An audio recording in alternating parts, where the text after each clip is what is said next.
All right, welcome back, everybody. Let's get into the trending topics and, of course, the question of the day as well. So I think we're starting with, let's see, here we go, at the trending topic. So that's Andre de Ruyter. He's trending. No surprises there. So we've obviously got the book to look forward to now. So the book hit the shelves and, SK's already, shaking her head, you don't want to read it. No, I absolutely do want to read it. This is like your thing. I'm surprised you haven't already had it and bought it and read it and finished with it already. I'm rather ambivalent about Andre de Ruyter and what he has to say at this point. And I'll tell you why. Okay. Because I don't understand why he's not just putting everything on the table. Yeah, why he's holding back. But then it's not just him. You know, if you watched the Q&A session in Parliament last week, now the week before, 2 weeks ago, Andre de Ruyter was before Scopa and he was going nowhere slowly. Yeah. And then the president continues on that same trajectory. You know, and you wonder, but why? Yeah. Why can't people just tell us what's going on? I know. He was even in an interview last night. I was watching it. It was on Carte Blanche last night. He gave them an interview. And I can't say we learned much more. It was still shocking facts about what goes down at Eskom, including putting, instead of coal, boulders to burn. And the boulders go through the whole machine, and then that and they mess up the machine. Shuts it down for months on end because of the big boulders that are in the machine, and a story of a big equipment. I'm sorry, I really am trying to remember that thing with the arm, whatever it is. What's that thing? You know, that thing that picks up the sand. Picks up the sand. That big machine. Oh, yeah. What you call it? I see what you're talking about. Yeah. So that was actually in one of the mines where they were digging. So that was actually buried under the sand. And these are the kind of things he was talking about. But still, no names mentioned, not the ministers, none of that kind of stuff. So, yeah. Well, anyway, the book is out. That's what none of this is rocket about. science. And these things should not be difficult to root out. Yeah. But hey, if there's no will to do so, we carry on. Indeed.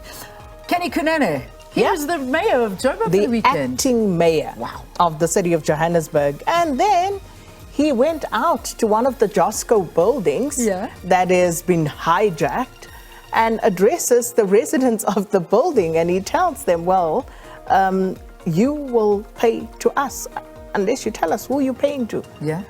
So he actually did that during his acting stint. And I suppose just putting a marker out there to say, you see, this is what I will do if I were mayor. This is what I would do. This is what would happen. So making the most of his acting stint there, Kenny Kunene. So I have to laugh again. I must say, I watched an interview with the leader of the Al Jamaah party.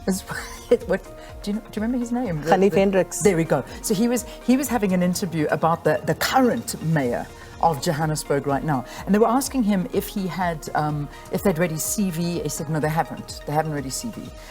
So he is the mayor of Johannesburg, but they've never read his CV. He's not sure what grade he's got, but he did a business course. So he thought, and you want to know who his grade? This was for me a kicker. You know, his best sort of, you know, when you got references and somebody who recommended him for the job. Take a guess. Who is his best reference? His mother. So his mother said he's a good boy, and he really, really is good. So he is the right man for the job. Listen, I am not trying to get on Al Jamaah's wrong side. I am not trying. Hanif Hendricks has already said he's going to instruct the SABC board to deal with me. Really? So you just I'm keep quiet. staying well clear. I'll laugh by myself, but I'm just going to ask my mom if she can recommend if I could sort of take on a position too and see if it works. So, Mom, please, if you could recommend me for the position of, I'll fill in the missing lines and then maybe I'll get the job as well. Nice reference, hey, I love that. Anyway, next trending topic. Oh man, that was a funny one. Mbeki, go for it. So this is you're trying to get me in trouble here. Sorry. The headline on the weekend that was screaming at everybody was Mbeki saying that the state has lost control. So, you know, and this is of course Mweleti Mbeki giving his view, and there's a lot being said at the moment. But I guess that particular headline did scream at many South Africans, because I think many people do actually concur with that sentiment that the state has lost control. And there are many examples that one could quote to basically state, that argument, as it were.